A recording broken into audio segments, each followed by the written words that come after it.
The next person that we're going to talk to is Kaylen, who is calling in from Japan. I think this is the first time we've ever had a call from Japan. Kaylen, you're live on Truth Wanted. What's up?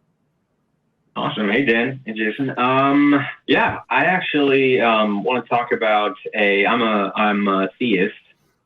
I actually wanted to talk about something I don't hear a lot of people using to defend against a lot of these, what I would say are politically charged arguments. The idea that the actual enforcing through government means Christian value. I don't think that's actually defendable in the Bible at all. I think it's something that is clearly political. It's not actually something you could find in the life of Jesus. You could find in the teachings after Jesus. I honestly think that if more people would call people out and say, please defend your value being subjected to everyone who doesn't subscribe to your religion, that people could not come up with biblical reasoning for that. I agree. Yeah. So the thing so we could talk about, why this is even a political issue, because pretty much before the 1960s, it wasn't. There was basically, to make a long story short, the evangelicals in this country figured out that they could ally with the Catholics in this country by making this a wedge issue, and it has now become the issue that it was. But yeah, historically, Christians have not really talked about this issue for the long haul. Now, your argument is interesting, but let me raise a counterpoint here, because what if I was a Christian that would say, like, well, if you listen to Paul in Romans 13, which talks about, you have to follow the law of the land. Well, what's that verse go? It basically, you know what I'm talking about. It's the verse that, like, lots of people that like fascist adjacent people will say, well, you have to listen to this crazy law because it's the law of the land, and you have to. It's that verse that talks about, the authorities that are on earth were put there by God, and therefore you have to obey them. That is the line that Christians will use, right? That is true, but at that same point, they are taking that perspective and then therefore becoming the enforcers. They are making the laws. In that sense, I think that's where people are off base. Yeah. There's no Christian perspective that could then say, I'll make this a law for everyone. You are then the authority. And there's no biblical basis for being that kind of authority. If someone in the church, like, had an abortion, the church isn't going to grab that person and subject them to a trial. Like, the thing they're doing now is they're calling the authorities and getting an authority outside of the church to do that for them. It also depends on where they are in the church. It's all subjective, because we have definitely seen, not specifically, the church as an entire institution, but we have seen, smaller churches make up their own rules for their own people. It's one of the reasons why we've had the cover-ups that we have in the Catholic Church. The rules are only rules for people who are not in the know. Religion is very cliquey. Yeah. So, like, this is interesting, because let's do a quick Bible lesson here, Kaylen. I know you know this. It's just an explanation for the audience, but you're probably familiar with the Book of Judges and the Book of Kings, right? Yeah. And the whole thing with the Judges is God is supposed to have chosen these people to lead and be the authority over these people, and eventually these people are like, no, we want to be like other nations and have kings.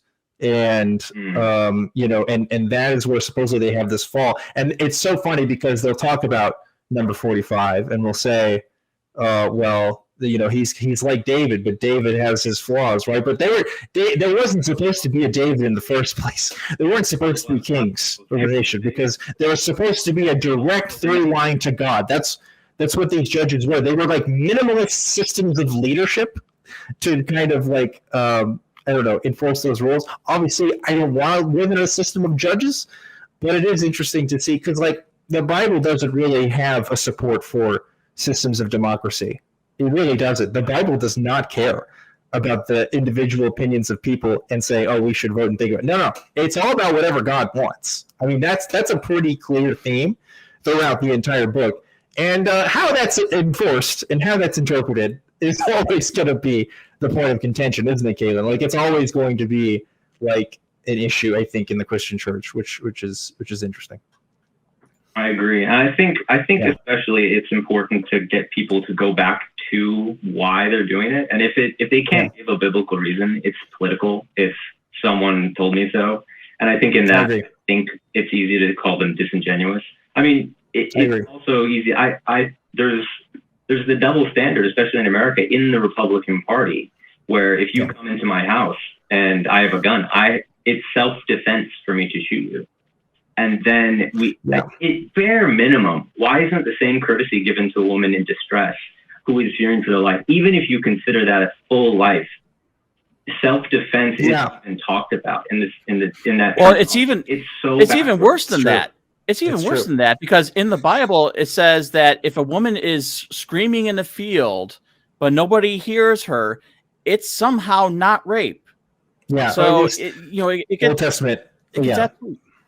Well, some Old Testament laws that govern the Jewish people, which many Christians say should be applied today. I mean, but I think about this. You want to take a strictly Christian perspective? You don't want to take any Jewish perspective on this? Okay, look at the death penalty in this country. Right? Supposedly, we have this idea that anybody can be saved and have their life turned around. And literally had a dude who died on the cross, was executed by the state, like not just unlawfully, but also morally wrong, according to the Christian perspective. Right? It was wrong to do that.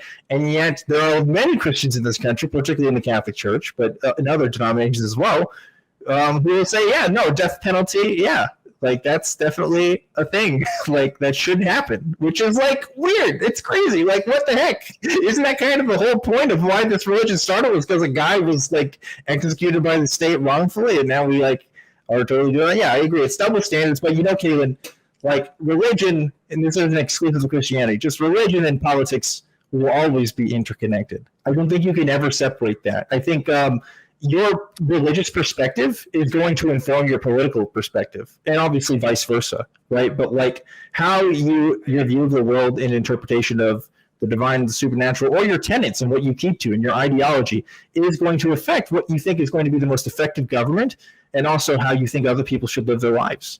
So, what can you do? It's very true.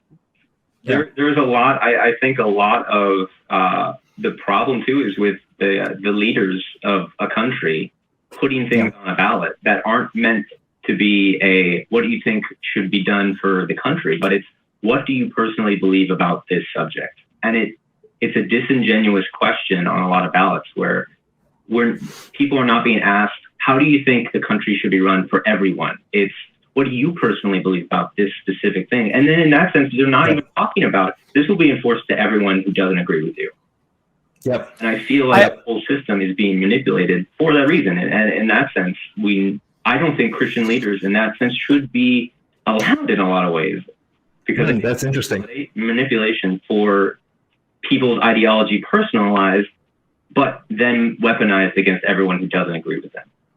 What's also interesting is that democracy is actually a pretty new conception, comparatively speaking. Sure. And when you say, "Oh, these are not kings," and that's how it was supposed to be back in the day. And so, if this were truly a Christian nation, as some people want to point out, then we wouldn't have had George Washington the president. We would have had George Washington the king. But the theist that George Washington even was said, no, we are done with kings. We are done with this type of idea that, one person is completely infallible, because King George was, basically a loon. Yeah, for sure. But anyway, Kaylen, any other thoughts that you want to add on this particular topic? If not, I want to go ahead and talk to some other people, because we got a lot of people who want to talk to us tonight. Oh, yeah. I just really wanted to raise that. I think that's something that isn't talked about with Christians, just like give me the jurisdiction for why in the Bible you think you should make everyone else do it. One other thing, I think I was given a really good example of how a Christian should behave with these beliefs. My mom worked as like a crisis hotline center basically for like 5-10 years, and all she would do is just take calls from people who were kind of worried about a procedure, and she would just talk about both of them, talk about both options. And it was just talking to the person who was going through the situation, not enforcing any judgment on them, not enforcing any like circumstantial evidence, just giving them more options if they were afraid of something. And I think that is what Christians should be doing if they believe, if that's what they want to do, I think that's what they should be doing, helping the people who are actually in the situation instead of trying to get the government to enforce it on them. Well, I appreciate that perspective, Kaylen. Thank you. Thanks again, Will, for calling in on that. I will say, though, as I'm ending this call, that I don't know about pregnancy crisis lines or hotlines. If that's what they know that they're getting into, that's fine. But pregnancy crisis centers are definitely a problem. And I don't know if this was a place that your mother worked at or whatever, but I will say this, okay? Pregnancy crisis centers are not what I would think is ideal for Christians, because pregnancy crisis centers, for those of you who live outside the United States and might be wondering what the hell is that? Well, it's these centers that are set up to look like Planned Parenthood clinics, to look like places where abortions can happen, but you don't actually get an abortion there. You get somebody who, as Kaylen was talking about, talks to you, and your mileage may vary. They may just talk to you about more options that you have, or they'll talk to you about the gospel. I mean, I've heard various things about these things. I mean, if it was truly a place where people talk to you about more options, that's fine. But a lot of these places are set up with the intention to deceive people into getting proper care. And that is not something I can support at all. Pretty much anything. If you want to get information, there's better ways to do that, right? Like Planned Parenthood clinics will give you information.